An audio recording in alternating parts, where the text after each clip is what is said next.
Hello বন্ধুরা, তোমরা সব কেমন আছো? ভালো আছো?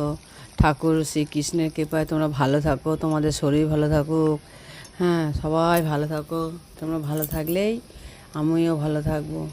হ্যাঁ, আজকে আমি একটা পনিরের রেসিপি নিয়ে এসেছি। দেখো, তোমরাও এমনিভাবে বানিয়ে দেখো কেমন লাগে। প্রথমে একটু পনির একটু ভেজে নিলাম। তারপরে পনিরে কি বলবো, সব রকম সবজি দিয়ে, শুধু না, গাজর, ফুলকপি, ক্যাপসিকাম, বিনস, মটরশুঁটি, আলু, হ্যাঁ, সব রকম সবজি দিয়ে একটু কষিয়ে নেড়ে, হ্যাঁ, দিয়ে ওতে একটু কাজু বাটা, জিরে বাটা, একটুখানি আদা বাটা, হ্যাঁ, আর আমি তো এমনি শুকনো লঙ্কা বা খাই না, একটু কাঁচা লঙ্কা চিড়ে দিয়েছি। আমি ঝাল একটু কম খাই, তোমরা ঝাল খেলে ঝাল দিতে পারো, অপশান আছে।